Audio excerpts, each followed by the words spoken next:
नमस्कार दोस्तों, कैसे हैं आप सब। आशा करता हूँ अच्छे होंगे। मेरा नाम है सनोज कुमार। उमंग स्टडी में आप सभी का स्वागत है। तो फ्रेंड्स, हमारे साथ एक रेलवे कर्मचारी हैं जितेश सर। काफ़ी यंग, डायनामिक और जोश से भरा हुआ। अभी ये हमारे सामने स्टूडेंट्स को मोटिवेट कर रहे थे। हमारे अंदर भी जोश आ गया और हम भी मोटिवेट हो गए। हमने इनसे रिक्वेस्ट किया कि प्लीज़ आप हमारे चैनल पर आएँ और स्टूडेंट्स को थोड़ा मोटिवेट करें। तो सर, आपका बहुत बहुत स्वागत है हमारे यूट्यूब चैनल उमंग स्टडी पर। तो थोड़ा सा आप अपना पहले परिचय दीजिए। मेरा नाम जितेश रंजन है जी। ठीक है। मैं भी रेलवे एम्प्लॉई हूँ जी। ज़्यादा कुछ तो नहीं कहूँगा, क्योंकि आजकल लोग सुनते ज़्यादा हैं, करते कम है। ठीक है। लेकिन आज के युवा के लिए सबसे बड़ा संदेश है, करना ज़्यादा है, सुनना कम है। बहुत सही बात है। जो भी लोग वीडियो देख रहे हैं, एक बार ताली बजाएंगे आप लोग जहाँ पे हैं इनके बात के लिए। हम्म।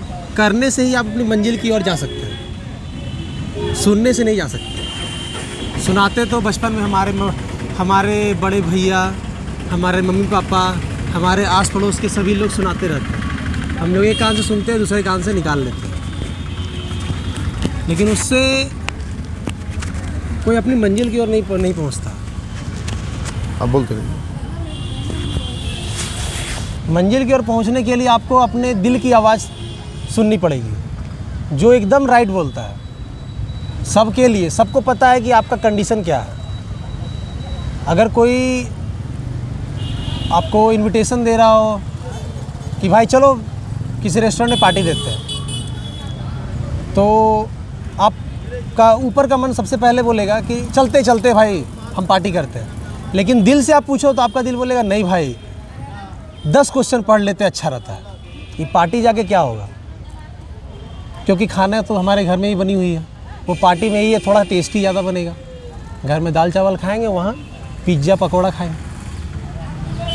तो हम लोगों को अपने दिल की आवाज़ सुननी है, ना कि आस पड़ोस क्या बोल रहे हैं, क्योंकि डाइवर्ट करने के लिए लोग हैं। क्योंकि एक एज के बाद क्या है ना कि फिर लोग आप ही को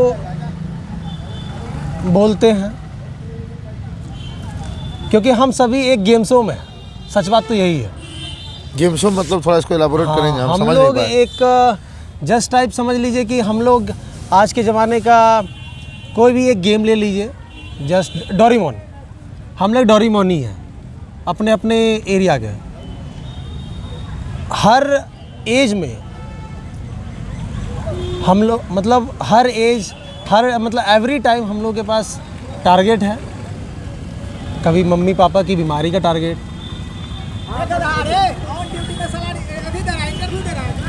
कभी भाई बहन को सपोर्ट करना हो गया, तो कभी कुछ। तो हम लोग अपने टाइम का सही यूटिलाइज़ करना चाहिए, ना कि आस पड़ोस के लोगों को देख करके उनके हिसाब से चलना चाहिए। बस ज़्यादा नहीं। इसीलिए आप अपनी दिल की आवाज़ सुने और जो आपका मन करे, जो आपको लगे कि हमारे लिए उचित है, वही काम करें। आपके अंदर इतना मोटिवेशन कहाँ से आया? आप इतना क्लियर कैसे हो पाए? काफ़ी लोग बहुत कन्फ्यूजन में रहते हैं। जैसे कि स्टार्टिंग में ही एक आपने जो बात कही, ये बहुत रिमार्केबल बात है। यदि स्टूडेंट्स से इस बात को समझ पाएँ और सीख पाएँ तो, कि अभी का टाइम क्या है कि लोग सुनते बहुत ज़्यादा, करते बहुत कम है। जबकि होना उल्टा चाहिए, करना बहुत ज़्यादा है, सुनना बहुत कम है। तो ये आपको कब पहली बार रियलाइज़ हुआ? क्या आप खुद इस स्टेटमेंट को फॉलो कर पाते हैं?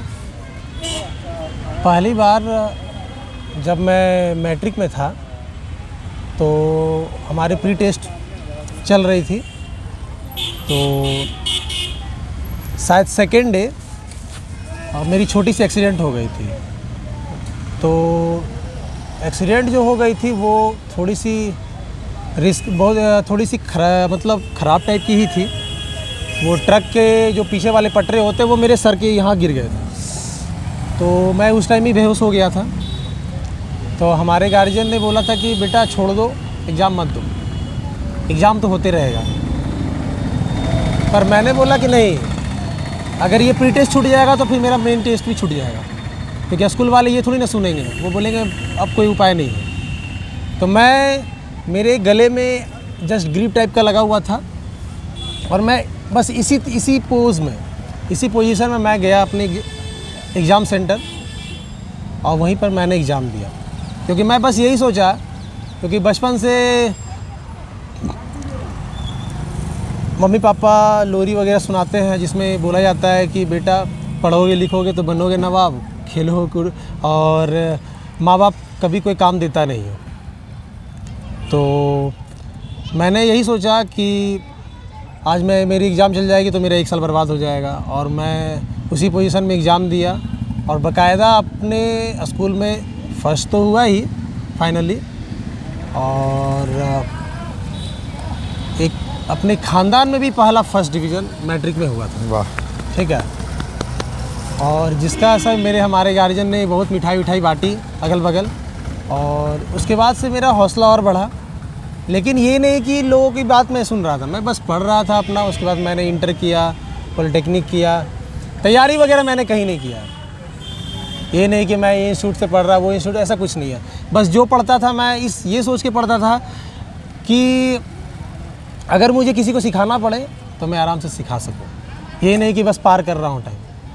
और ऐसा नहीं कि आजकल के बच्चे क्या होते हैं कि 50 के भीड़ में पढ़ रहे हैं, अरे भाई आगे 10 लड़कियां हैं तो भाई बोलना नहीं है टीचर को, जो टीचर बोल रहे हैं हाँ हाँ हाँ हाँ मिलाना।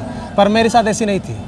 मैं भी उस टाइम हमारे बैच में भी लड़कियां रहती थी, ऐसी बात नहीं है। पर मैं सोचता था नहीं भाई मैं पढ़ रहा हूँ ना, वो लड़कियाँ अपनी जगह पढ़ रही है, वो लड़के अपनी जगह पढ़ रहे हैं। मेरा लाइफ मैं जीऊँगा बाद में, वो मेरे कलीग नहीं जिएंगे जो मेरे क्लासरूम में बैठे हुए हैं। तो मैं खड़े होकर पूछता था, और जिसके कारण टीचर भी मेरे पर खूब प्रेशर बना के रखते थे कि नहीं ये करना है तुमको, ये करना है। क्योंकि मैं भी टीचर से पूछता था और टीचर भी मुझ पर प्रेशर बनाते थे, जिसके कारण मुझे फ़ायदा भी हुआ बाद में आज जाकर।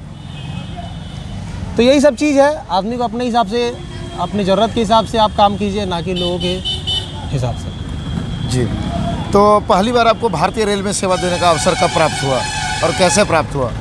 बस कर रहा था, कोशिश हो गई। तो आपके कौन से पोस्ट पे आपकी ज्वाइनिंग हुई? मैं ग्रुप डी के पोस्ट में ही हूँ। ग्रुप डी में कौन सा पोस्ट? Track maintainer 4। और आपने ज्वाइन कब किया? 14 में ज्वाइन किया था मैंने।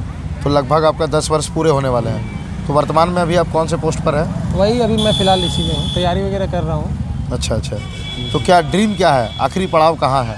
बस जो मन करे आगे कर रहा हूँ, कोशिश कर रहा हूँ। ज़्यादा मैं वायरल करता नहीं हूँ। अच्छा। ठीक है, क्योंकि जब मिल जाएगी तो लोग खुद ब खुद जान ही जाएंगे। क्योंकि बहुत सारी बाधाएं भी मेरे साथ है। अच्छा। तो उससे लड़ते हुए आगे बढ़ना है। ऐसा नहीं है, सभी लोगों को लगता है कि अरे जॉब लग गया तो परेशानियां ख़त्म हो गई, ऐसी बात कुछ नहीं है। परेशानियां लगी रहती है, करते रहना है, लड़ते रहना है। कब कहाँ साथ दे दे, बस लगे रहो और बढ़ते रहो। 2023 में ग्रुप डी में काफ़ी बड़ी संख्या में आपके कलीग्स भारतीय रेलवे को ज्वाइन करने वाले हैं, लगभग 1 लाख। वैसे स्टूडेंट्स की दौड़ चल रही है या फिर दौड़ हो गई है, तो आपने उन युवा साथियों को क्या मैसेज देंगे, क्या सलाह देंगे कि किस तरह से वो भारतीय रेल को ज्वाइन करे, जिससे कि वो भारतीय रेल की बेहतर सेवा दे सके, जिससे का रेल और देश दोनों आगे बढ़ सके?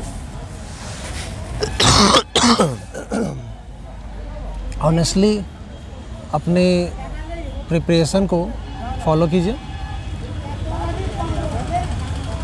क्योंकि honesty is the best policy. So आपके हर स्टेज में ऑनेस्टी ही काम करेगा, चाहे वो आप फिज़िकल एग्ज़ाम दीजिए, रिटन एग्ज़ाम दीजिए, या फिर बाद में ज्वाइनिंग के बाद रेलवे के वर्क के दौरान आप जो काम कर रहे हैं वहाँ भी आपका यही काम देने वाला है। तो आप ऑनेस्टी को फॉलो कीजिए, बाकी सब ठीक है। हमारे साथ जुड़ने के लिए बहुत बहुत धन्यवाद। और कोई फाइनल मैसेज देना चाहते हैं? नहीं बस ठीक है, थैंक यू। 1 मिनट, आखिरी सवाल आप इधर आ जाइए भाई साहब। हमारे इंटरव्यू से पहले ये आपको कुछ मतलब कि मोटिवेट कर रहे थे, तो उनसे क्या सीखे आप? एक आखिरी सवाल आपसे। हम सर यही सीखे कि मतलब इधर उधर टाइम वेस्ट ना करें, जो अपना गोल है उसमें जाके फोकस करें, वही सही रहेगा। अच्छा, हाँ सर, ठीक है, thank you and wish you all the best.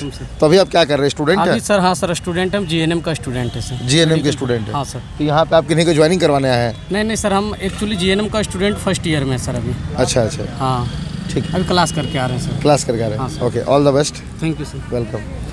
तो फ्रेंड्स, हमारा ये इंटरव्यू आपको कैसा लगा हमें कमेंट करके ज़रूर बताइएगा।